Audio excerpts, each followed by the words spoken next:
Tell me if this sounds familiar. You get super anxious because you don't know if the post that you posted is going to get enough likes, and you're afraid it's going to prove you right about how insecure you are. You feel panicky because they have not texted you back. Or you feel worried because you don't know what anyone thinks of any decision that you make in your life. Time and time again, energy vampires probably take advantage of you. You find yourself in a lot of situations with narcissistic people. And among all of that, you feel yourself slipping further and further away from yourself.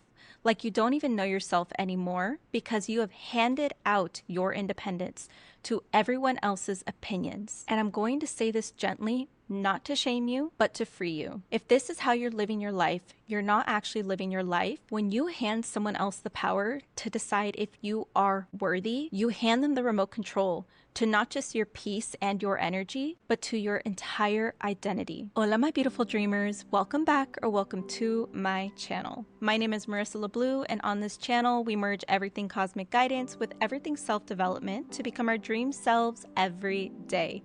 If that sounds like something you're interested in, don't forget to like, subscribe, and hit the bell. That way you don't miss future videos like this one. And follow me on social media to get more background astrology and spirituality content, as well as go to the links below to download my free astrology cheat sheet and check out my other astrology guides. Let me be super honest with you. I have been that person, and I'm still fighting the desire to be that person that is constantly addicted to everyone's validation. I would constantly outsource my decisions to whoever I was dating or who I was friends with. I would constantly ask if I look good. I would constantly need the affirmations from other people. If you're not interested in hearing a bit of my story as someone who faced a validation addiction to the extreme, then you can skip ahead to this timestamp. Hello everyone, my name is Marisa LaBlue, and I am a rehabilitating validation user. Awareness is the first step. If you're watching this video, you are aware, so I commend you on that. But let's talk a little bit about my story. Growing up, I definitely think I have a complex from a golden child syndrome. I grew up in a half Mexican, half Caucasian household. I had two older brothers whom I love very much, and they inspire me, and they're incredible people. But growing up, they were definitely troublemakers, okay? They were big troublemakers. And in comparison, I looked like the young, sensitive baby princess of the family who could do no wrong except cry way too much and talk a bit too much. So I was repeatedly told to be quiet, to relax, to not be so dramatic. I was constantly taught to suppress my emotions and suppress my natural desire to speak a lot. Hello, Gemini moon, Gemini rising.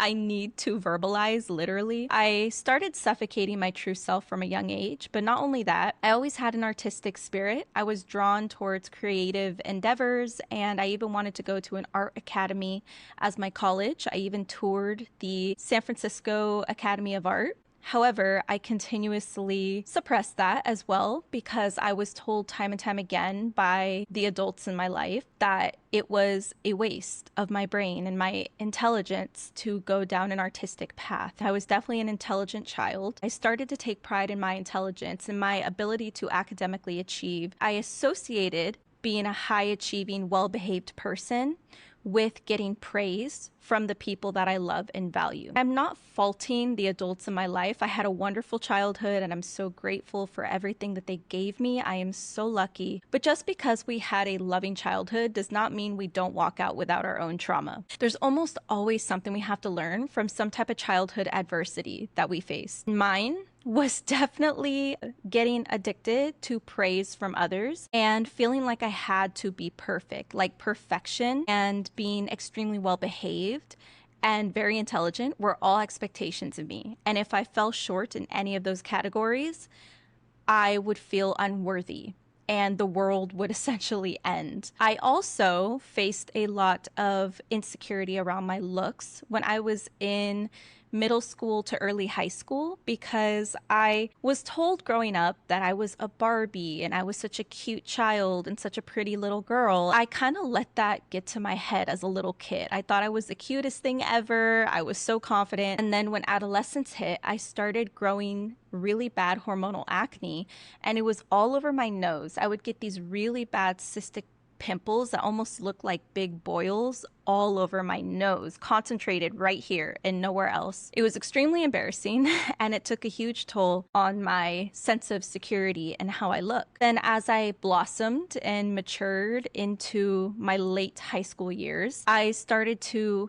grow out of that phase and started to look better by society standards. I associated that with attention because that's when I started getting attention. And then when I went to college, the same thing happened. I started getting a lot of male attention. And this was not something I had experienced before. I wasn't exactly a hot commodity in my small hometown, but I was like, oh wow. Am I a hot commodity? Is this a thing? Granted, now I know as a 31-year-old woman, male validation is not special at all. As a young, impressionable, naive woman who came from a small town in which I was pretty sheltered, didn't have much experience with dating. Throughout almost all my years in high school, I dated one person, and I had never really dated anyone other than that.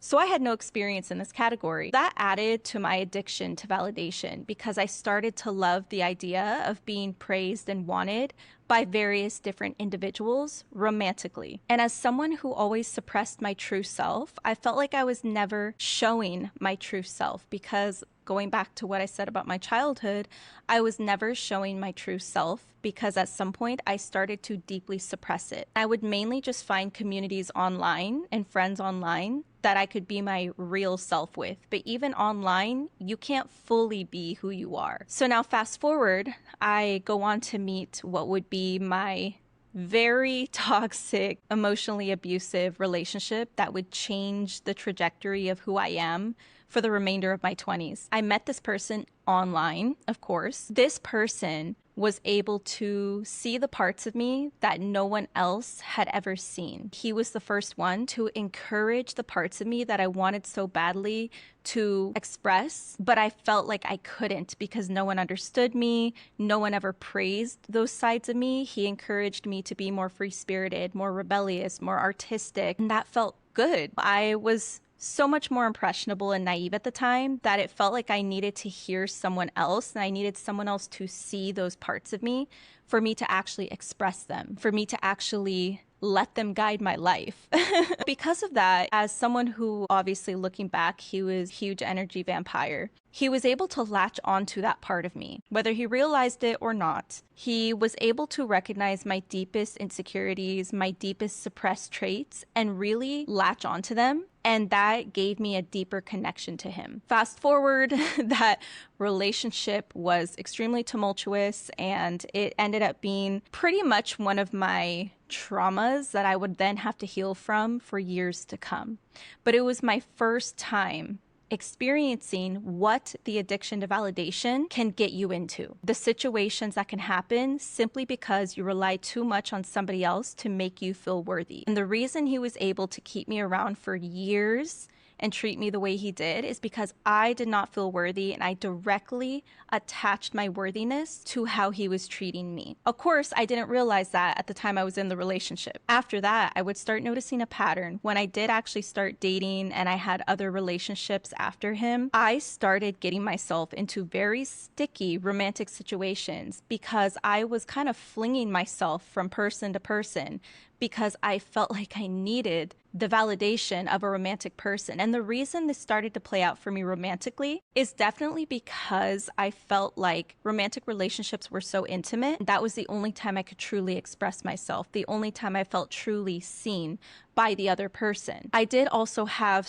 friendships that did not pan out correctly. I went into friendships too that were very parasitic and toxic without realizing it. Because I didn't have a full sense of autonomy and self-worth, I allowed a lot of relationships to form, friendship and romantic, that were very energy draining, that I felt like I had to overcompensate for something and I had to try and desperately cling on to it or desperately fix the person or help the person. I would constantly question, what am I doing wrong? I would self-blame so much. I would self-sabotage so much. And that kept me in a repeated cycle of bad relationships and very bad situations because I would also get myself into situations with people who didn't deserve my attention.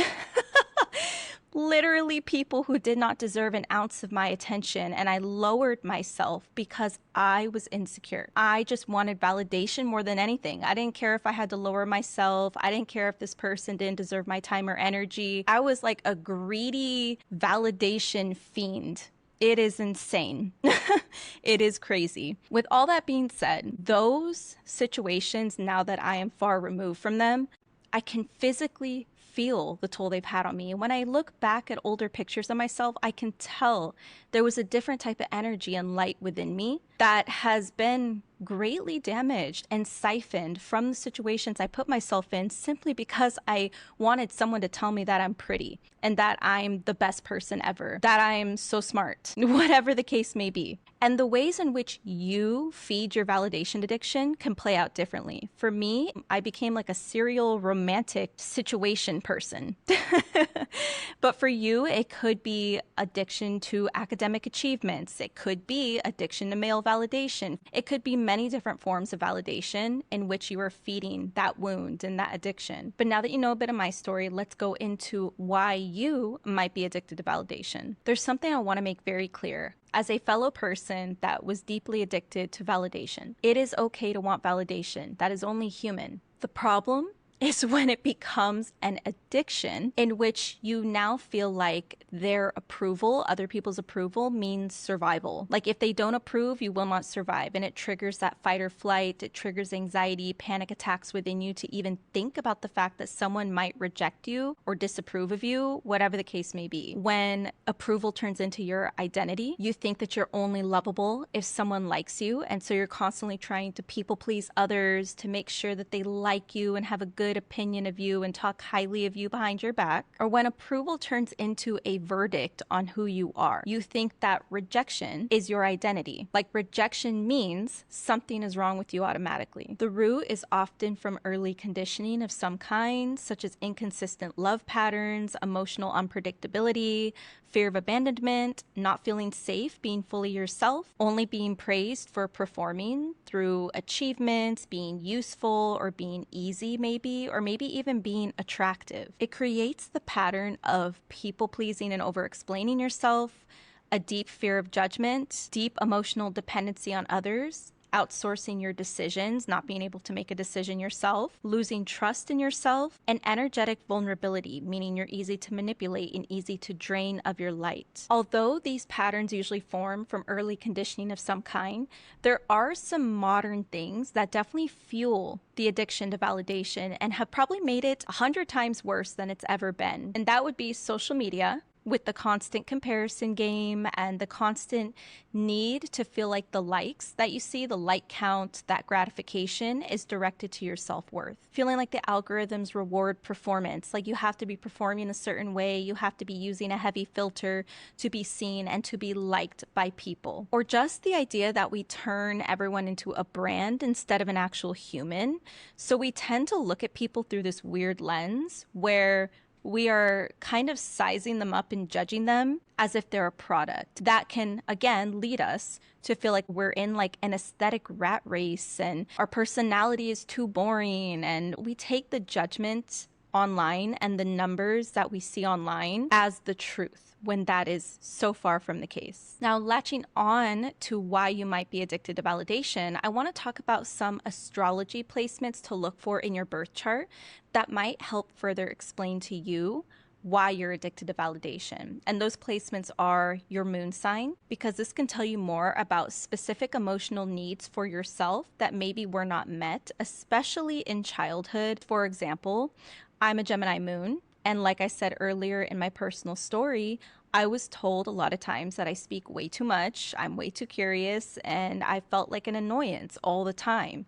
So I started to suppress my voice and be quiet majority of the time, and I became very reserved, and I stopped being outspoken, and I stopped fully expressing what I think and what I feel, when that is very much needed for my moon sign to feel emotionally fulfilled and heal properly and process properly. On that same note, I would look at the fourth house, what sign you have on the cusp of the fourth house, and any planets you have within the fourth house, because the fourth house tells us a lot about our childhood, especially any childhood shadows and traumas that may have developed from that early conditioning. A lot of times in relation to the mother, but not always. In general, it has a lot to do with parents that you experienced as a child. Next, I would look into the seventh house, because the seventh house tells us a lot about the mirrors that we meet through other people. I know one of my former best friends was a Sagittarius, and Sagittarius is the sign that lines my seventh house. It's really funny that she ended up being a mirror for a lot of things for me, and that friendship ended very badly. It blew up in my face, but it ended up being one of those lessons along the way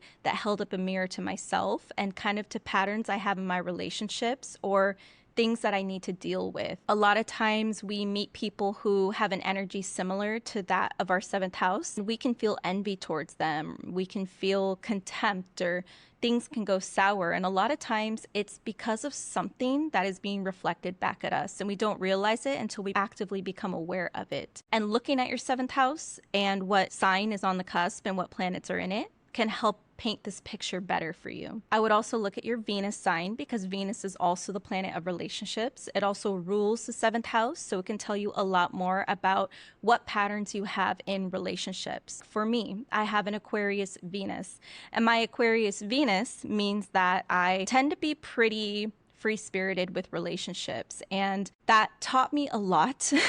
Having that in mind through my toxic patterns within relationships painted me a much clearer picture of what I needed to work on and what was causing more issues within those relationships for me. It also tells you more about what you need personally, rather than what you think you need to do because of what everyone else wants or feels or whatever. It's about you and what you need and what's good for you. Lastly, I would look at whether Saturn is aspecting your sun, moon, or your Venus closely. This is another one that I have. I have Sun conjunct Saturn. Sun and Saturn are right next to each other in my birth chart within Pisces. If this is the case for you, you might notice patterns of self-worth wounds, fear of rejection, and you may overcompensate in certain areas of life in order to feel validated and to feel like you've achieved something or like you're worthy. Now let's talk about how to begin validating yourself. Number one, dare to witness yourself and stop performing. If you are constantly imagining how you're being perceived,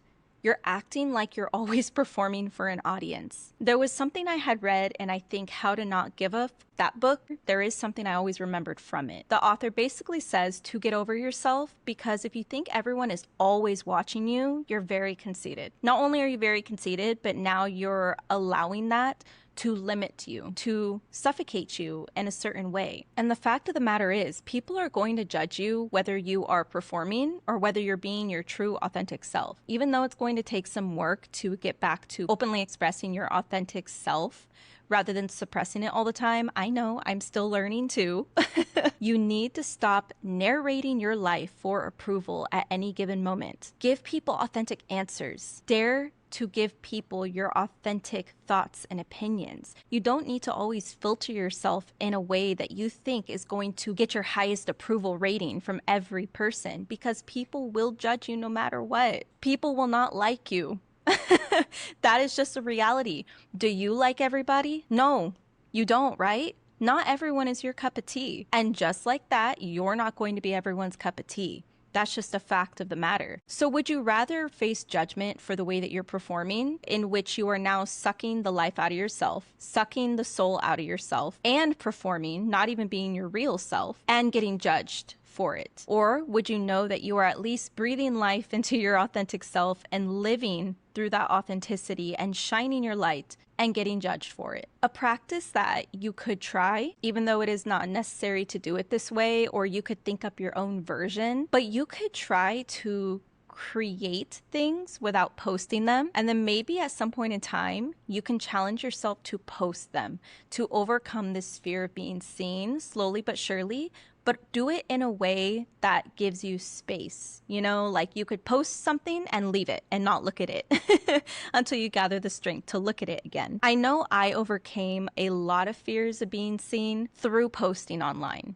And I know that's not going to be conducive to everybody's personality or plan. So again, I'm not saying that you have to do this, but maybe this idea will give you some ideas that work better for you. But you should do something meaningful that ignites you with passion in private. Maybe you should start filming authentic rants about your true feelings, your true opinions on something, kind of like your video journaling. Record yourself on your phone talking about something authentically, because you don't have to post it. You are purely expressing yourself. The reason I say for it to be visual rather than just writing it down is because you need to see yourself. You need to face yourself. A lot of times you feel like you need validation from other people because you can't even face yourself. You need to see yourself, witness yourself, and through that, gain love and appreciation for yourself. And if over time you get the guts to post whatever you're creating, whether it's these video diaries, your opinions, your own art of some kind, post it online. If you choose to post it at some point, you're proving to yourself that you can do something fulfilling and authentic to you, even if nobody claps for you and nobody validates you. As long as you validated you, you clapped for yourself, and it felt authentic to you, that is the programming that you need to condition yourself to follow. Number 2 is to build self-trust through evidence. Confidence is not built and maintained through affirmations, whether you're telling yourself verbal affirmations or you're getting verbal affirmations from other people. It is built through the consistent evidence that you are able to do the thing you think you're not able to do. Some examples of giving yourself evidence are showing up for yourself consistently, saying no when a boundary is crossed, and choosing your own needs, even if it risks rejection and disapproval from somebody else. Self-worth grows and flourishes within you every time you prove to yourself that your needs matter too, and that it is okay to express them and follow them. It is okay to disappoint somebody else, to get somebody else's disapproval or rejection, because your needs need to be met as well. This was one of the hardest things for me to overcome because I was such an empath with everybody. I automatically assumed the caring position, and I try to be the emotional stronghold, and I try to be the understanding one. Many people have compared me to a therapist type, so that paints a picture for you, and I'm sure some of you relate. If I had to say no and I knew it was going to potentially upset somebody or give them a poor judgment of me or get some type of disapproval, I had to start learning to let that go. Because what I started to realize over time is that if I rejected my own needs and my own boundaries, I would build resentment and contempt within myself. I hate to break it to you, but even if your intentions are good in trying to please the other person despite your own needs, you're still being selfish because you're doing so hoping the person does not disapprove of you. It's manipulative. You are essentially trying to manipulate the person's judgment of you, which is not entirely possible because people are going to feel how they feel. And a lot of times, this is what energy vampires latch onto. They latch onto the fact that you are not willing to stand your ground, and they can take advantage of it very easily because they know you're going to feel bad, whereas they do not feel bad for sacrificing your own needs for their own. And I hate to break this to you, but no one is going to protect you and exercise your boundaries for you. You have to be willing to do it for yourself, even when it comes to people you love. And I know that can be a hard pill to swallow. But the more that you repeatedly show yourself the evidence that you're able to do that for yourself, it builds a newfound sense of confidence. And you'll notice over time that you have more respect from people. Even if people don't necessarily care for you, you garner a lot more respect. Number 3, you must be able to tolerate being misunderstood and stay grounded. Truly healing your addiction to validation means surviving disappointment, rejection, being disliked or misread. And I know this is kind of tacking on to the back of the last point, but just because someone misunderstood you or is upset by you doesn't mean that whatever you did or said was wrong. A lot of people will get upset simply because whatever you said or did does not meet their own selfish needs. Let me say that again. A lot of people will get upset with you because what you said or did does not meet their own selfish needs. This isn't to be pessimistic, but you will meet a lot of energy draining, selfish people in the world. That is just a reality. There are many good ones, but a lot of people don't realize just how selfish their actions are. That's why it's up to you to create boundaries and stay grounded. So a lot of people will expect you to sacrifice your soul so they can have what they want. And one of the most basic examples is in a workplace, okay? Say you want to set a certain availability at work because you know that is most conducive to your life, but the manager is petty with you, passive aggressive with you, and pushes back and tries to make you feel bad about trying to set this availability. And they make clear jabs at you for doing so. If you are unhealed and you also want validation from your manager because you deem them as important, their opinion as important, etc., you might give in and you won't put in a set availability, and now you have just ruined one of your own needs and one of your own boundaries. And what's going to happen is you're going to run yourself ragged over time because you did not exercise that boundary. I've had to exercise this boundary in the past. I exercise it with my current job, and even though I know there's certain sacrifices I'm making by doing so, I personally know my priorities, what I need, and what matters to me. And what matters to me is having consistent free time to be able to do this, what I truly really care about and what fulfills my soul, and making this goal a reality. Therefore, I have to set a certain standard and a certain boundary based on what I've decided my priorities and my needs are. That may be different for you. I'm not saying that your manager's opinion doesn't matter. A lot of times, of course it does, because it's conducive to how much money you're making and whether you can provide for your family, etc. And I get that.